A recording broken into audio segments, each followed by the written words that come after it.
Breaking news చూస్తున్నాం. ప్రియుడితో కలిసి పూర్ణిమ చేసిన దారుణం.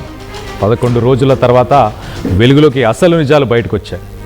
ఒక కొలిక్కి వచ్చిందని చెప్పుకోవచ్చు. ఇటు మేడిపల్లికి సంబంధించిన ఖతర్నాక్ స్టోరీ. ప్రియుడితో కలిసి భర్త ప్రాణాలు తీసింది ఒక భార్య శిరోమణి పూర్ణిమ తన పేరు. పూర్ణిమ చేసింది ముమ్మాటికి తప్పేనంటున్నారు బంధువులు కూడా. ఇటు మహేష్ పరిచయం అయ్యాక భర్త చేదయ్యాడు. భర్తను వదిలించుకునేందుకు ఇటు ప్రియుడితో కలిసి ఒక ప్లాన్ పన్ని అనుకున్న ప్లాన్ ప్రకారం తన భర్తను వదిలించుకుంది. కానీ కాలం వేటాడింది. కాల నాగై పోలీసులకు పట్టించింది. ఇటు పూర్ణిమతో పాటు ప్రియుడు మహేష్ కూడా అరెస్ట్ అయ్యారు. చూడండి, ఒక సంసార జీవితం గడుపుతున్న సమయంలో ఇటు మహేష్ పరిచయం అయిన తర్వాత భర్త చేదైపోయాడు. భర్తతో ఇంకా రిలేషన్ వద్దనిపించింది. ఎలాగైనా భర్తని వైదొలిగించుకోవాలి, పక్కకు జరిపేయాలి. ఒక ప్రాపర్ ఫ్యామిలీ మ్యాన్ అవసరం లేదు, నాకు ఒక బాయ్ ఫ్రెండ్ కావాలని చెప్పేసి పూర్ణిమ ఒక డెసిషన్ తీసుకుంది. తన బాయ్ ఫ్రెండ్తో షేర్ చేసుకుంది. సో ప్లాన్ ప్రకారం అంతా బాగానే జరిగింది. భర్త వైదొలిగాడు, అంతా ఓకే. కానీ కట్ చేస్తే ఆ విషయం రెండు బయటపడ్డాయి. ఆ బంధువులు కూడా తను చేసింది ముమ్మాటికి తప్పే అని చెప్పేసి బంధువులు కూడా చెప్పుకొచ్చారు. సో మొత్తం మీద ఈ మేడిపల్లికి సంబంధించిన మిస్టరీ వీడింది అనుకోవచ్చు. దీనికి సంబంధించిన మరిన్ని అప్డేట్స్, మరిన్ని డీటెయిల్స్ కూడా తీసుకునే ప్రయత్నం చేద్దాం. మా ప్రతినిధి పవన్ ఉన్నారు, పవన్తో మాట్లాడి తెలుసుకునే ప్రయత్నం చేద్దాం. పవన్, చెప్పండి, అసలు 11 రోజుల తర్వాత ఈ విషయాలన్నీ బయటికి ఎలా వచ్చాయి? ఎక్కడ ఇటు పూర్ణిమ ఇటు మహేష్ వీళ్ళిద్దరు చేసిన పొరపాట్ల వల్ల ఏ పొరపాట్లు చేసి దొరికిపోయారు? కళ్యాణ్, మేడ్చల్ జిల్లా మేడిపల్లి పోలీస్ స్టేషన్ పరిధిలో దారుణం జరిగింది. ఓ మహిళ ప్రియుడితో కలిసి కట్టుకున్న భర్తనే హతమార్చింది. పోలీసులు తెలిపిన వివరాల ప్రకారం అశోక్, పూర్ణిమ భార్యాభర్తలు వీరిద్దరు ఈస్ట్ బృందావన్ కాలనీలో ప్లే స్కూల్ అయితే నిర్వహిస్తా ఉన్నారు. ఈ నెల 11న అశోక్ అనుమానాస్పద స్థితిలో మృతి చెందడం జరిగింది. మృతుడి భార్య ఇచ్చిన ఫిర్యాదుతో కేసు అయితే నమోదు చేసుకుని పోలీసులు దర్యాప్తు అయితే చేపట్టడం జరిగింది. అశోక్ ది హత్య అని తెలవడంతో పోలీసులు పూర్ణిమను అదుపులోకి తీసుకుని విచారించగా తన ఇంటి పక్కన నివాసం ఉంటున్న ప్రియుడు మహేష్ తో కలిసి అశోక్ ను హత్య చేసినట్లు పూర్ణిమ విచారణలో అయితే అంగీకరించినట్టు పోలీసులు అయితే తెలుపుతా ఉన్నారు.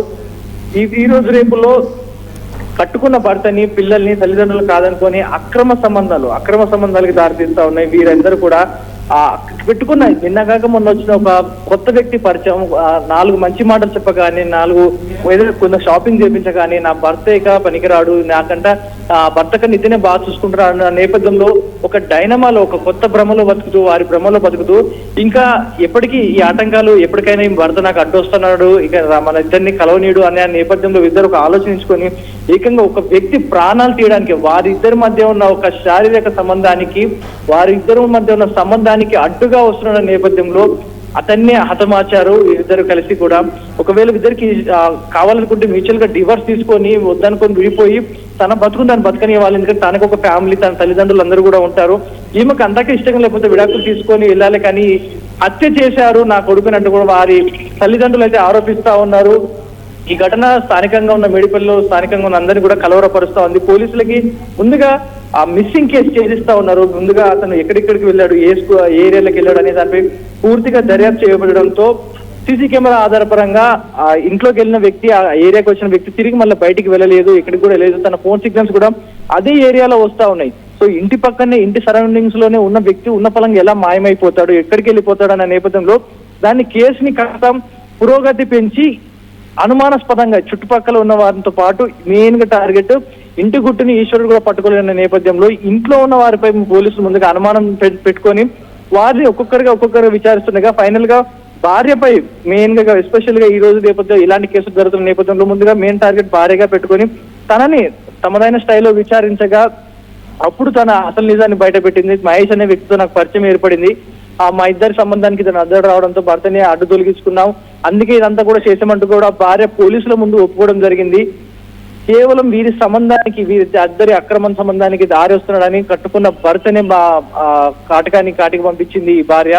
ఇలాంటి కేసులు మరెన్నో రోజుకి చూస్తా ఉన్నాం, అయినా కూడా వీరిలో మార్పు రావట్లేదు. పోలీసులు మాత్రం ఇకపై ఏం జరిగినా కూడా, ఎలాంటి దుర్ఘటన జరిగినా మెయిన్ గా ఇంట్లో వాళ్ళ మీద అనుమానం పడేలా చేస్తా ఉన్నారు వీరందరూ కూడా. ఒక వాళ్ళు ఇన్నోసెంట్ అయినా కూడా వీళ్ళు చేసే ఆ దారుణాల వల్ల ప్రతి ఒక్కరికి మచ్చ పడతా వస్తా ఉంది. సో పోలీసులు అయితే కేసు పురోగతి పెంచడం వల్ల కేసు తొందరగానే సాల్వ్ అయిపోయిందంటూ కూడా పోలీసులు చెప్తా ఉన్నారు. భార్యని అతలుగే ఆ మహేష్ ని ఇద్దరిని కూడా రిమాండ్ కి అయితే పంపించడం జరిగింది. కళ్యాణ్. రైట్ పవన్, వీళ్ళకి ఎవరైనా పిల్లలు ఎవరైనా ఉన్నారా ఇటు పూర్ణిమ అలాగే అశోక్కి? ప్రస్తుతానికి ఉన్న సమాచారం ప్రకారం వారి ఫ్యామిలీ డీటెయిల్స్ మాత్రం కంప్లీట్ గా బయట పెట్టినట్టు తెలుస్తుంది పోలీసులు. ఎందుకంటే పిల్లలు విషయం కానీ తల్లిదండ్రుల విషయం కానీ కొంచెం చార్జ్ షీట్ లో మెన్షన్ చేయలేదు. వారి డీటెయిల్స్ అన్ని కూడా కొంచెం గోప్యంగా ఉంచడం జరిగింది. మెల్లగా ఇన్వెస్టిగేషన్ చేసుకుంటూ వస్తున్న నేపథ్యంలో ఈ విషయాల వరకు అయితే పోలీసులు కొంత మేరకు ఇన్ఫర్మేషన్ మాటకే బయట పెట్టినట్టుగా తెలుస్తుంది. Kalyan. Right Pavan, thanks for the latest update. మొత్తానికి మేడిపల్లి మిస్టరీ ఛేదించినట్టు అవుతుంది. 11 రోజులు అయిన తర్వాత మరి మిస్సింగ్ పర్సన్ ఎలా మిస్ అయ్యాడు? తన ఇంటికే బయలుదేరి తన ఇంటి పరిసర ప్రాంతాలకు వచ్చిన తర్వాత అక్కడి నుంచే ఆ పర్సన్ మిస్సింగ్ అయినట్టు ఆ సెల్ ఫోన్కి సంబంధించిన టవర్ సిగ్నల్స్తో పోలీసులు కనుక్కున్నట్టు తెలుస్తుంది. సో పరిసర ప్రాంతాల్లోనే ఉండి ఉంటాడు, ఖచ్చితంగా ఇక్కడే ఏదో జరిగిందన్న కోణంలోనే ఇన్వెస్టిగేట్ చేశారు. మొదటగా ఇటు భార్య పూర్ణిమనే అదుపులోకి తీసుకొని తనని ఇన్వెస్టిగేట్ చేసిన తర్వాత ఒప్పుకుంది. ఇటు మహేష్ పరిచయం అయినాక మహేష్తోనే తన జీవితాన్ని ముందుకు తీసుకెళ్లాలని చూడొచ్చు. చాలా అమాయకంగా ఏమీ తెలియనట్టు కనిపిస్తుంది. అటు భర్త అశోక్ని చూస్తే కూడా ఒక ప్రాపర్ ఫ్యామిలీ మ్యాన్గా, ఒక డీసెంట్ పర్సన్గా కనిపిస్తున్నాడు. కానీ తనని ఇష్టపడలేదు. కిందున్న బాయ్ ఫ్రెండ్ మహేషే నచ్చాడు. ఆ ఇంటికి పరిసర ప్రాంతాల్లోనే ఈ మహేష్ అనే అబ్బాయి కూడా ఉన్నట్టు తెలుస్తుంది. మొత్తానికి అయితే వీళ్ళిద్దరికీ ఒక రిలేషన్షిప్ డెవలప్ అయింది. దాని తర్వాత కొంతకాలం గడిచిన తర్వాత తన భర్త అడ్డుగా ఉన్నాడు అని చెప్పేసి ఆ భర్తని ఎట్టి పరిస్థితిలో పక్కకు వైదొలిగిచ్చాలి, తనని ఎలాగైనా సైడ్ ఆఫ్ చేయాలి అని చెప్పి ఇటు మహేష్తోనే ప్లాన్ చేసింది. దాని బదులు ఇటు మా ప్రతినిధి పవన్ చెప్పినట్టు మీకు ఇష్టం లేని మ్యారేజెస్లో, ఇష్టం లేని పెళ్ళిళ్ళలో కనుక, ఆ సంబంధాల్లో కనుక మీరు కనుక ఉంటే, మీకు ఇష్టం లేకపోతే పెద్దలతోని అలాగే మీ కుటుంబ సభ్యులతోని మాట్లాడి మీ ఇంటి పక్కన వ్యక్తులు కానీ మీ బంధువులు కానీ వీళ్ళందరితో కూడా చర్చించి వాళ్ళని కూడా మీరు ఆలోచింపచేసి మీరు ఒక డివోర్స్ తీసుకొని ఉంటే బాగుండు. కానీ ఒక మనిషి ప్రాణాలు తీయాల్సిన అవసరం ఏముంది? సో మొత్తం మీద ఇలాంటి ఒక సంఘటన మేడిపల్లిలో జరిగింది. అక్కడ పరిసర ప్రాంతాల్లో ఉన్న వాళ్ళంతా ఒక్కసారిగా షాక్ అయ్యారు. ఇటు కుటుంబ సభ్యులు కూడా తను చేసింది ముమ్మాటికి తప్పే అంటూ చెప్పుకొస్తున్నారు. సో ఒక్కసారి స్థానికులు ఏమనుకుంటున్నారు వాళ్ళ మాటల్లోనే ఒక్కసారి వినే ప్రయత్నం చేద్దాం. పెద్దన్న మాకు ఫోన్ చేసిన 4 minutes మేము ఇక్కడ ఉన్నాం. రాగానే కింద పడి ఉన్నది, అంటే మంచిగా నిద్రపోయినట్టు మంచిగా పడి ఉన్నది. మాకేమో బాత్రూంలో పడిందని చెప్పలేదు. కొంచెం డౌట్ వచ్చేసి మేము 108 ఫోన్ చేసినాం. 108 ఫోన్ అంబులెన్స్ రాగానే హాస్పిటల్ తీసుకుపోయారు. మల్కాజ్గిరి గవర్నమెంట్ హాస్పిటల్ అన్నారు. అక్కడ పోస్ట్ మార్టంలు అవన్నీ చేస్తుంటే వాళ్ళ భార్య ఆపినారు, పోస్ట్ మార్టం చేయొద్దు, ఎందుకు అవసరమా, ఇట్లానే ఆపినారు. ఇంకా ఎవరో ఉండే అంట, అది మాకు క్లియర్ గా తెలియదు.